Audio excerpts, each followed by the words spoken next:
Arratsaldeon guztioi, eta mila esker etortzeagatik 2019ko uztailaren 18ko data, udalbatzarrara. Lehenik eta behin, hasiera emango diogu, eta hortarako gai zerrendarekin hasiko gara. Bienvenidos a todos al pleno del 18 de julio del 2019 y comenzaremos con la lectura de los puntos del orden del día.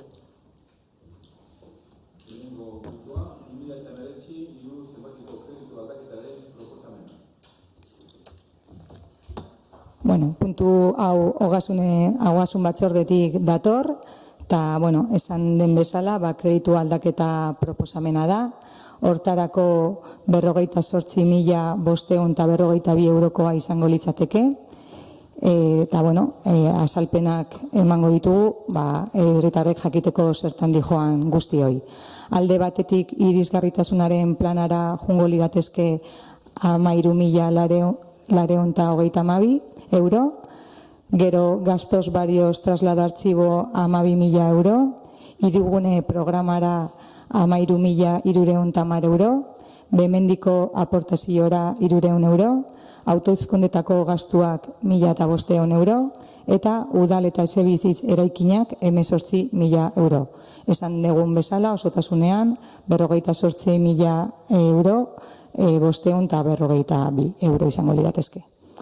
Decíamos que es una propuesta de expediente modificativo de crédito, la número 3 del 2019, y para explicar un poco a la ciudadanía en qué consiste la modificación de crédito, va a suponer un aumento de algunas de las partidas, que serían concretamente irisgarritasunaren planarako, para el plan de accesibilidad un aumento de 13.432 euros, gastos varios para el traslado del archivo 12.000 euros, para el programa Irigune 13.310 euros, la aportación a Bemendi 300 euros, gastos relacionados con elecciones 1.500 euros y para los edificios municipales y las casas municipales 18.000 euros.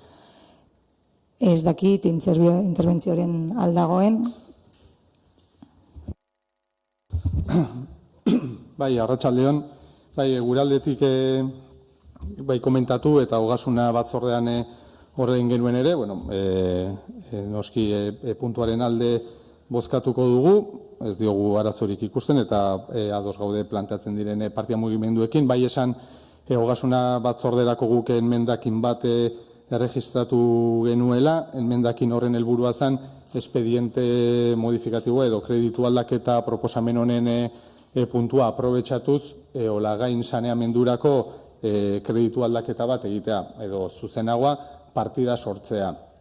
Zergatik, jakina denez, urte bete baino gehiago daramagula udaletxe honetan proiektua egiten, kainean edo maiatza bukaeran edo bukatu zen proiektua, eta behin ja proiektu definitibukita badakigu zendan behin betiko diru partida dela 350.000 euro.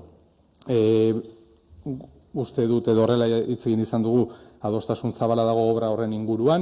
Gu gogoratu nahi dugu 2019ko aurrekontuetarako adostuta genuela bai aurrekontua onartu genuen ganemos irabazirekin eta zinegotzi ezatxikiarekin aurreko agintaldian, baina aurreko agintaldian behin baina goiagotan pasazitzaigun expediente kreditu aldaketak egiten genituela behin betiko proiektuak izan baino lehen, artxiboarekin eta gertatu zitzegun bezala, eta ondoren behin betiko proiektuak esatezuela partida hori gehiagokoa zala, eta gero mugitu behartzen, eta orduan erabaki genuen kreditu aldaketarik ez egitea behin betiko proiektu euki arte. Horrein badakigu 350.000koa dela, eta gure ustez momentu hona zen hori ere egiteko.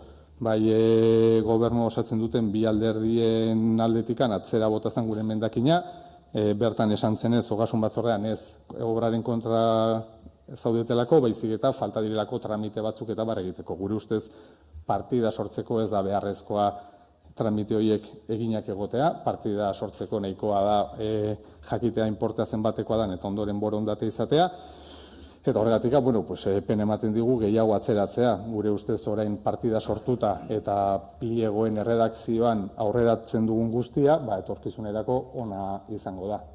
Orduan, bitartean, arkitektuaren aldetikan falta den txosten hori egin eta ondoren esleipena egin zitekeen gure ustez da, aukera galdu dugu eta espero dezagun, irailean edo partida hau sortu ahal izatea. Besterik gabe esan, lehen esan dudan bezala, alde bozkatuko dugula.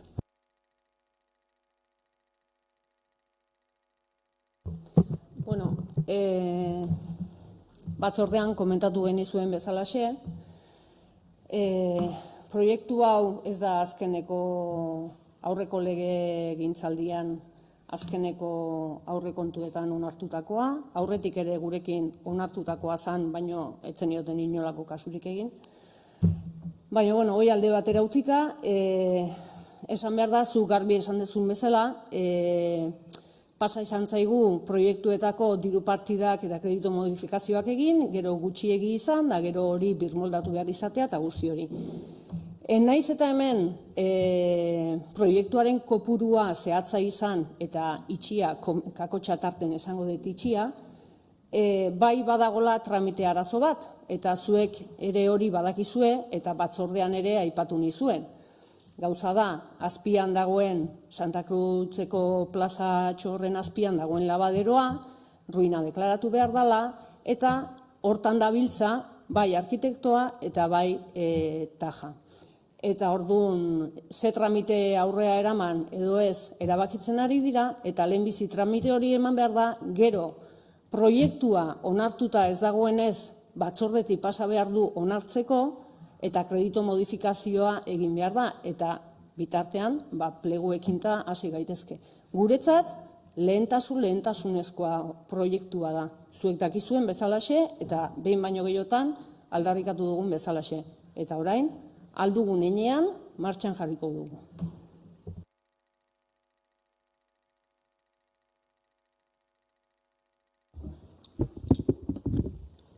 Beste interbentziorik ez baldin badago, bozkatzera jarriko dugu. Nos metemos a votación. Aldekoak? Proposamena hau batez onartu egin da. Bigarrena, Eusko Autonomia Erkidegoaren administrazioari zuzendutako idazkiak udal erregistroetan aurkeztutako landikidetza zioarekin Eusko Jaurlaritza Gobernantza Publiko eta Autogobernu Sailarekin lankidetza hitzarmena onartzeko proposamena. Herritarrek jakingo duten bezala, gaur egun, naiz eta Eusko Jaurlaritzara zenbait dokumentazio bidali nahi, bidezkoa da zuzenian udaletxeko atarian itea eta hitzarmen bat dagoelako bitartez. Historia da justu hitzarmen hori bukatu zala eta orduan inbar deguna da hitzarmen hori berriro berritzea justu ahalmen hori jarraitzeko eta horrela den bezala iteko. Decíamos que, como muchos ciudadanos saben porque lo utilizan todos los días, en lugar de tener que ir a los edificios o a hacer cualquier trámite con gobierno vasco, pueden ir a las dependencias municipales, a la Ataría, para mandar cualquier documento a cualquier dependencia de gobierno vasco. Para ello es necesario tener un convenio firmado entre el Ayuntamiento de Andoain y el Gobierno vasco que justo en estos momentos se había finalizado. Entonces, el punto que sometemos a votación es volver a firmar ese convenio para que la gente de Andoain no tenga necesidad de ir a San Sebastián o a otros lugares a tramitar esos documentos. Ez dakit interbentzioren aldagoen, honi buruz. Bai. Gauzatxo bada, da akatxe administratibo bat, baina bai diktamen honetan eta hurrengoan, hau da uztailak 5 batzordeko diktamenetan gure asistentzia ez dago jasota. Bai egon nintzen ni eta baita ere Andoni Alvarez bietan ezabatua gaude eta beste gabe hori zuzentzeko eta agertzeko. Bai, egila da eta barkatu. Bai.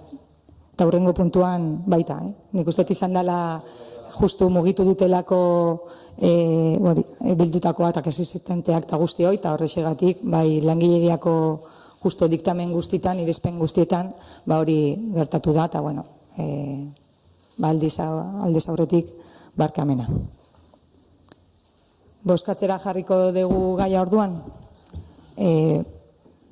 Aldekoak? A favor?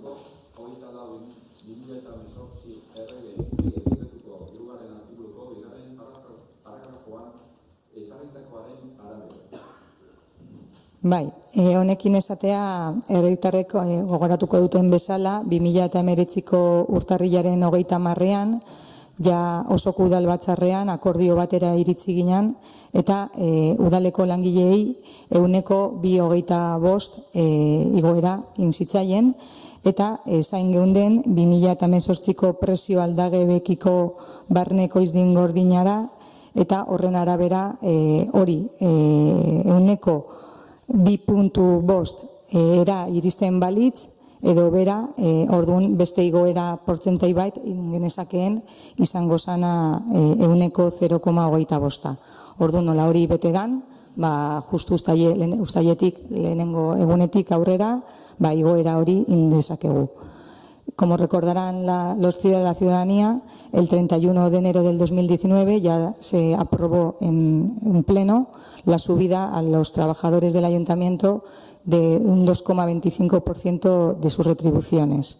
Y ahí quedaba pendiente un 0,25% en función de que el PIB, el Producto Interior Bruto, alcanzara o superara en 2018 el 2,5%. Como eso se ha cumplido, a partir del 1 de julio se puede proceder al incremento del 0,25% del incremento salarial. Y es justo lo que vamos a someter ahora a votación.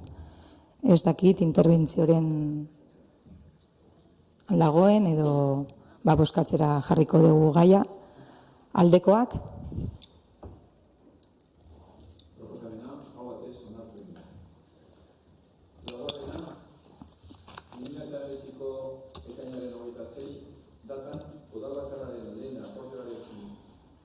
Akordioaren aldaketa, dedikazio osoa eta partziala duten karguak zehazteari buruzkoa. Bai, gai honetan, orain idazkaritzak esan duen moduan, ekainaren udalbatzarrera jarri genuen gaia. Alderdi sozialistatik zenbait aldaketa proposatu dizkigute, batez ere hirigintzako eta pertsonaleko orain arte sekan dedikazio osoa, eta orain 86%ra jetziko litzateke, eta kirolako zinegotzi alduna 29%tik 153%ra pasako litzateke. Eta arrazoia izango litzateke, haien lanian, itxaron izan behar dutela denboratxo bat, hori aurrera eraman ahal izateko.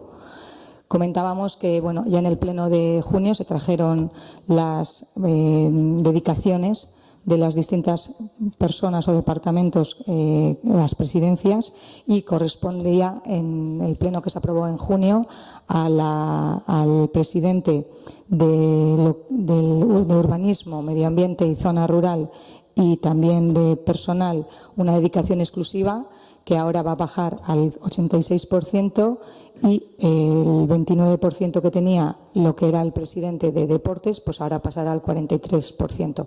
Ambos cargos pertenecen al Partido Socialista, y la motivación un poco de hacerlo a fecha de hoy y no poderlo haber hecho en el pleno de junio directamente fue porque en sus respectivos trabajos tenían que dar un tiempo para poder hacer estas dedicaciones. Ez dakit interbentziorik aldagoen gai honi buruz, orduan bozkatzera jarriko dugu gaia. Aldekoak, votos a favor?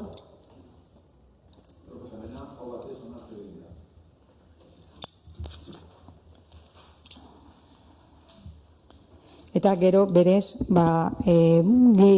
gehitu nahiko genioke beste puntu bat, presazkoa dana, eta horrela eskaera indizkigute horrela luzatu zen langileako batzordean, musika eskolako irakasle baten bateragarritasun eskaera denez.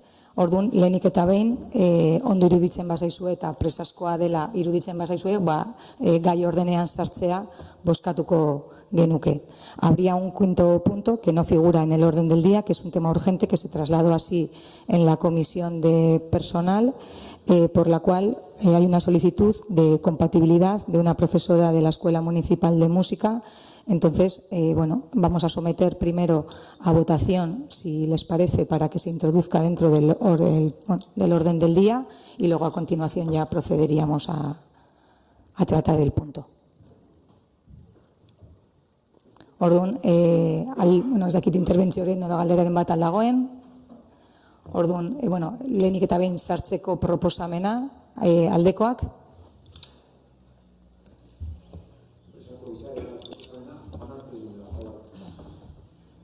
Orduan, oraintxe bertan komentatu duenarekin arabera, musika eskolako irakasle baten bateragarritasun eskaera da.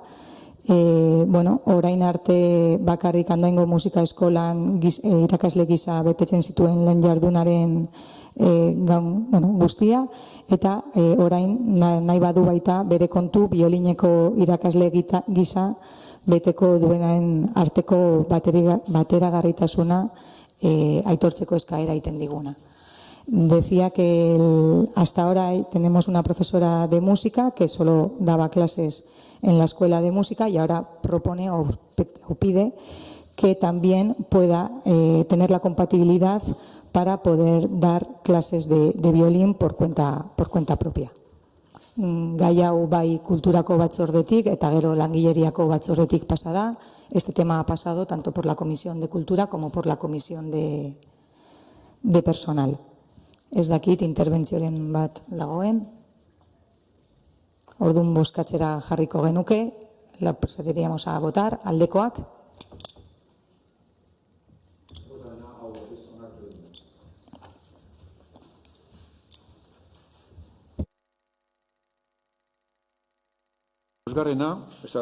Seigarrena, kasu honetan, alkatetxearen ebazpenen berri ematea.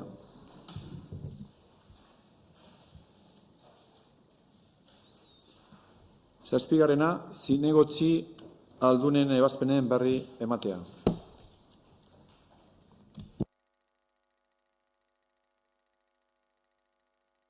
Eta 8. galderak, eskaerak eta proposamenak.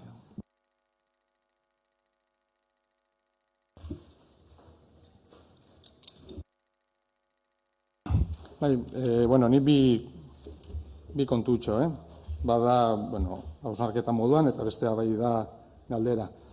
Hausnarketa moduan, aurreko plenoa modu, gazian edo triste atera ginen bezala, gaur ere gure poza agertu nahi dugu, eta eskerrak eman nahi dizkiogu, bai alkateari, bere aurreko lehenengo plenoan euskararen inguruan egin zuen hausnarketa zuzendu duelako praktikan, eta pozten gara, errektifikazioaz. Bai, iruditzen zaigu moduetan eta gauzak ere hobeto egin zitezkela, iruditzen zaigu hanka sartze bat izan dela onartzeko 11 modu daude, eta gainera guztiak oso duinak dira. Uste dute hanka sartze bat egiten denean onartzea nahikoa dela eta bestei errua bota gabe. Gaina gehiago esango nuke eta hau aholku bezala, gero ja beste gauza da onartu nahi den edo ez, bizigaren aro politiko honetan, agintari politikoek hankasartzak onartzea zigortua baino saritua izaten da eta ondo ikusia izaten da, zanik uste politika ere humanizatu egiten duela. Uste dute guri guztiaren errua botatzea eta esate alarma soziala eta sortu dugula ez dela zuzenena, ez delako horrela izan. Gu gure tristura agertu genuen eta uste dut okeraz banago txio bat eta gero hurrengo egunean beste gai baterako prestatua genuen prentsaoar batean 2 lerro atera egin dituela, esan ez ginela ados eta errektifikazio bat, edo ez errektifikazio bainago, hausnarketa bat eskatzen genuela. Orduan, ikusten dugu bintzate hori zuzendu dela eta gure poza gertu nahi dugu. Bai gogoratu nahi dugu, 2 kontuen inguruan eskatu genula hausnarketa, bazan euskeraren erabilera inguruan esandakoetaz eta bestea zan berdintasun zinegotzia tokiko gobernuan lekurik ez izatea eta parekidetasun faltaren gaia ere komentatu genula horren inguruan. Ez dugu ikusi edo ez dugu publikoki ezer ikusi aldaketari dagoenik. Eta horretan ere, uste dugu, euskararen gaiarekin egin den bezala, ondo legokela hankasartze bat onartzea eta zuzentzea.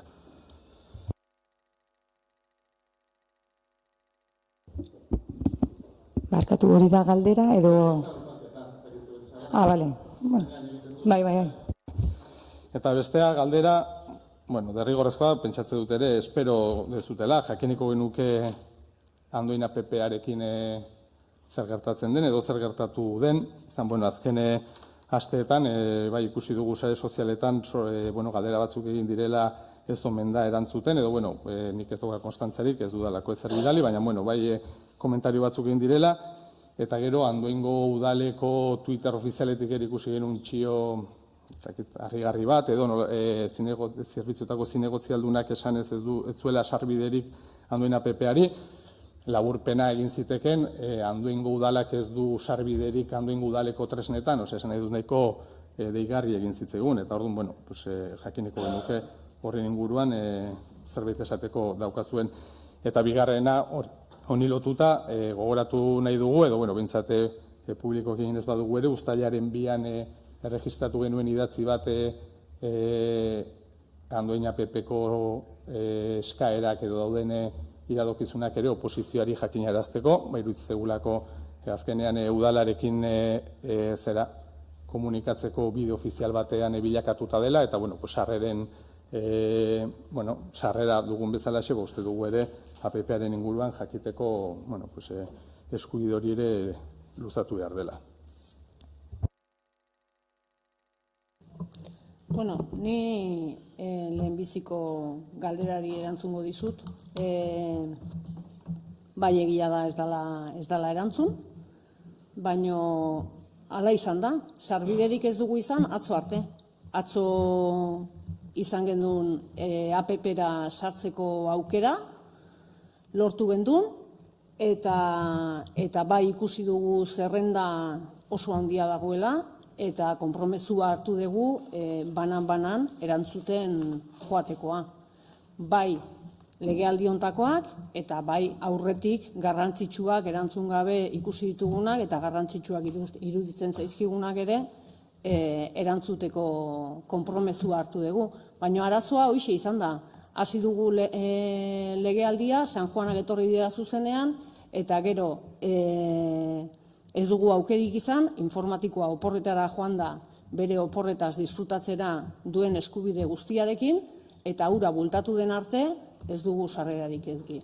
Hoxe izan da arazoa. Eta txioa horregatik pasazan, bagenekielako sare sozialetan eta kexa desente zeudela.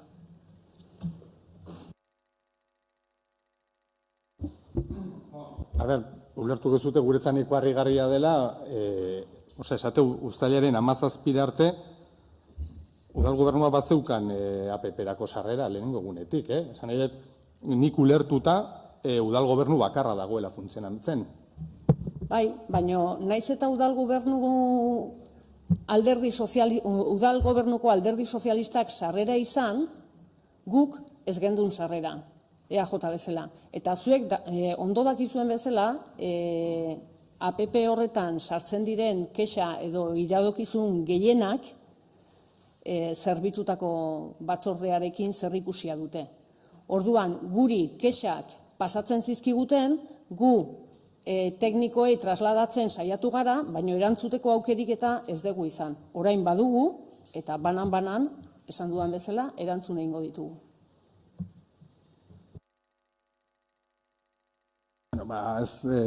Ez da oso lasaigarri erantzuna. Uste nuen udal gobernuaren engrasatuagoa zegoela eta udal gobernu bakarrari zuzentzen ginela.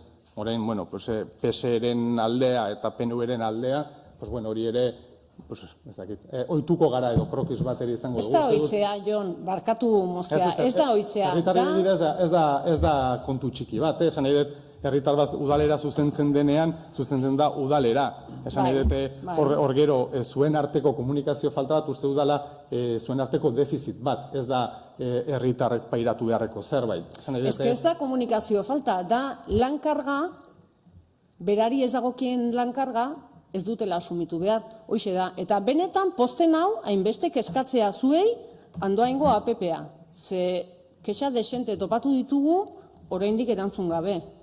Hori ondo legoke publiko egitea, kopuru guztiak, taula guztiak eta kopuru eta zitze egitea. Esan edo horrelako baieztapenak egitea, nik uste hartu APP-a sortu zenetik gaur egun arte, zenba geldituen erantzun gabe, eta egiten dugu konparaketa bat, eta atzitugu ondorioak, eta ziurren dena duela erantzuma. Baina, esan nahi dute azken 3 urtetan, APP-arekiko erabilgarritasun maila eta satisfakzio mailaretan aldetik ere oso altua izan dela. Beraz, esan nahi dute horrelako baieztapenak harritzen hauela.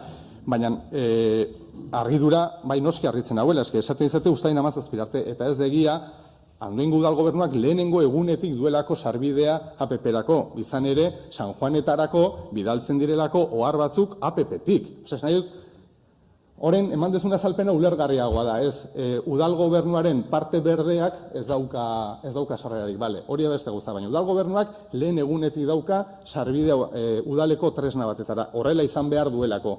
Ondoren, barne antolaketan egin beharreko ajustatu guzti hori beste gauza da, baina ez esan atzor arte etzen duten sarbiderik izan. Andoaingo udalak ekainaren 15-eko goizeko 10:30 sarrera dauka sare sozialetara, udaletxeko giltzak, eraikin guztietara eta leku guztietara. Eta nik uste dut hori ere esan behar da horrela delako.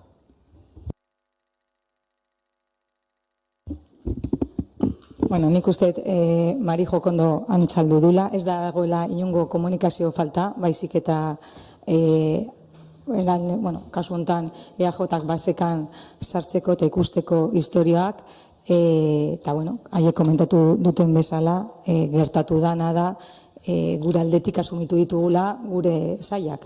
Eta haiek izan dutenian, hasi dira gauzak erantzuten, gure alderdi sozialistatik lehenengo momentutik erantzun zaie herritarrei, izan dugun heinean eta teknikoekin hitz egin dugun heinean. Eta bai harridura, guk baita ere izan dugula, ez dakit EH Bildutik erantzun zenieten jendiarien edo ez, baina egia da APP-an sartu ezkeo, han eitzi gabe badaudela asko, badaudela itzi gabe asko. Orduan, erantzungo balira, normalena izango izateke denak itzita egotia, eta alde hortatik bai gure harridura jartzea. Eta gero, posten geha denok gaur posik egotea, alde hortatik nik ez dakat inongo arazorik eta horrela saldu nun bai gure oharra prentzan gaizki ulertu bat egon zala eta ez dakat inongo arazorik nik akats sartu banu esateko eta barkamena eskatzeko, baina argi dago naiz eta gaur ni elebietan itean nire interbentzio guztiak oraindik defizit bat dakagu zenbait andoaindarrekin, azken finean beretzetik batzuk entzungo digute eta ulertuko digutelako niri behintzat bai, baina gaur egun zenbait interbentzio oraindik zenbait alderdi bakarrik hizkuntza batean indezutelako eta alde hortatik oraindik defizite bat dago eta orduan bai nire konpromesua izango dela alde hortatik teknikoki eta ja bidean gaude hortaz, bai lehenengo egunean ja bai informatikariarekin, bai euskarazko zerbitzuarekin harremanetan jarri nintzan pertsonalki eta bai korporazio honen nahia izango dela eta alkatearena hain zuzen ere, justu hori, demanda hori erantzuna ematea, orain dela 8 urte erantzun hori eman ez dena. Eta alde horretatik saiatuko gara hemendik gutxira ahalik eta azkarren teknikoki bideratu behar dioguna hori lortzen. Eta berdintasuna aldetik, ez dugu aldatu beharrezkoa ez delako, eta ez dela norbaitek behartzen gaituelako hori itea, hori argi dakau.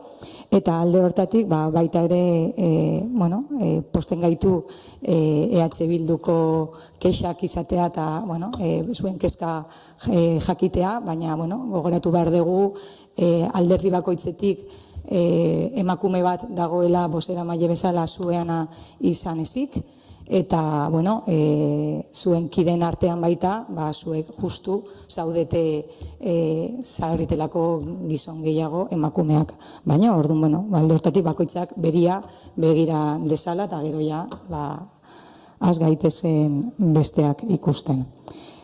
Orduan, pues sí que decir, porque también lo he hecho, que con respecto al tema del euskera, yo no tengo ningún inconveniente en, si alguien se sintió molesto, pues pedir disculpas, y en ese sentido, pues ya todas las intervenciones vamos a intentar hacerlas en bilingüe.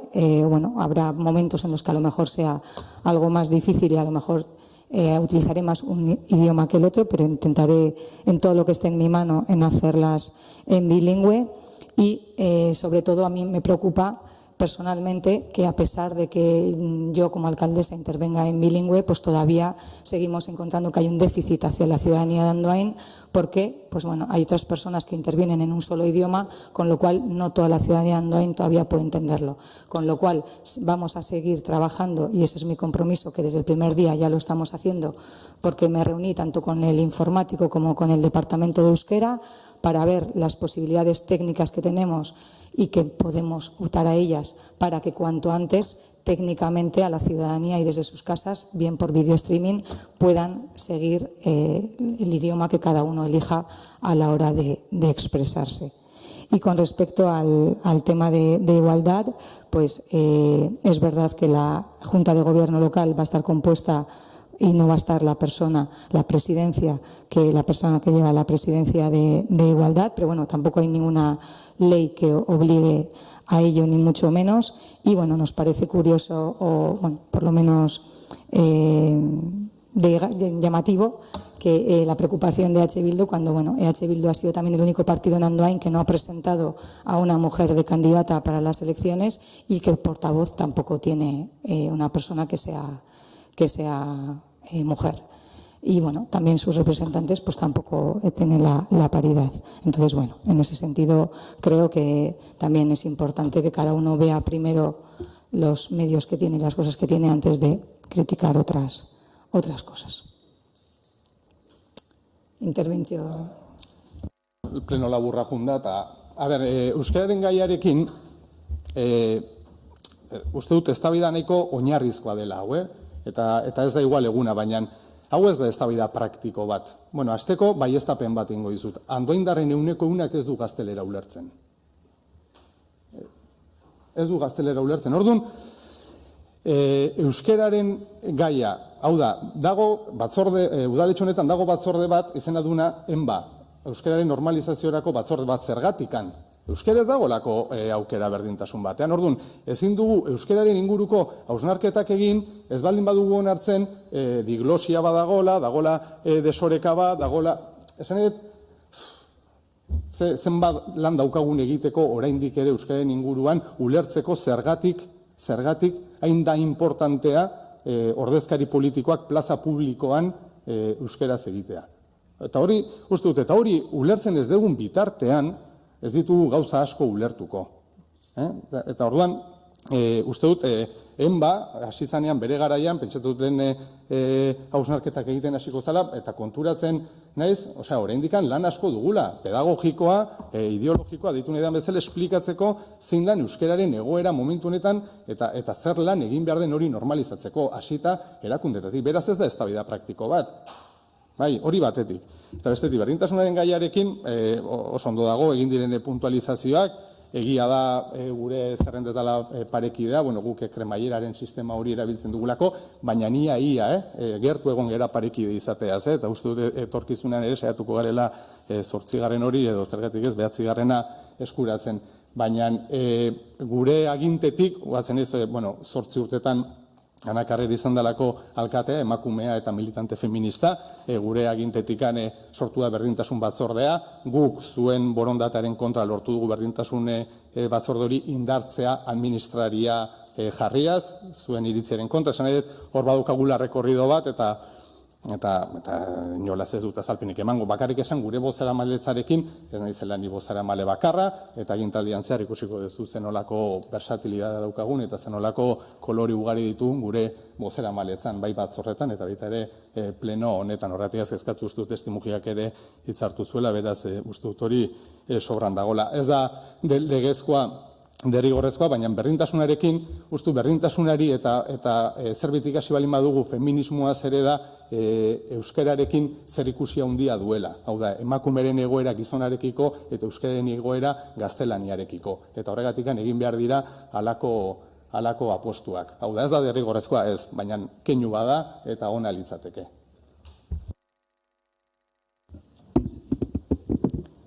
Bueno, nik uste denok ados gaudela eta euskararekiko argi dakagu korporazio honek aldituen erramenta guztiak erabiliko dituela lortzeko gure artean ahalik eta azkarren gauza guztiak aurrera eramateko. Nik uste inongo momentuan esan dudanik 100% hitz egiten dudala ez euskeraz, ez erderaz. Eta alde hortatik ez dut ulertzen zuk oraintxe bertan esan dakua. Argi dakagu, bakoitzak bere hizkuntzak erabil dezakela, baina azken finean udalbatzarran saiatu behar gehala publikoki eredu bat izaten, talde hortatik eredu hori etxeak eramaten. Eta, bueno, pues simplemente decir que, bueno, yo creo que esta corporación tiene como objetivo claro seguir trabajando en favor del euskera como lo ha venido haciendo todos estos años atrás, no solo los últimos 8 años, sino todos los años en los que se ha trabajado. Y bueno, pues en esa línea, lógicamente, seguiremos haciendo. En ningún momento se ha hablado, por lo menos por mi parte, de que el 100% de la ciudadanía de Andoain hable castellano, pero tampoco euskera, quiero decir, en ninguno de los dos casos. Y bueno, en ese sentido lo que está claro es que tenemos que seguir trabajando en esa línea y tratando de que lleguemos a la mayor parte de la ciudadanía posible. Beste interbentzioren bat?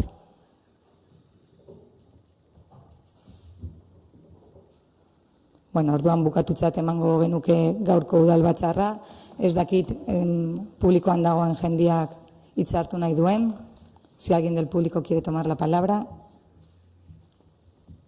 Bueno, orduan bukatutzat emango genuke gaurko plenoa. Bueno, denok dakizuenez abuztuan ez da udalbatzarrarik egongo, orduan, bueno, oporronak izan guztiok, eta irailean hemendik ikusiko gara berriro. Como no ha habido más intervenciones, pues damos por finalizado el pleno. Recordar que en agosto no se hace pleno, con lo cual, bueno, pues que tengáis unas buenas vacaciones todos y nos volvemos a ver en septiembre. Muchas gracias.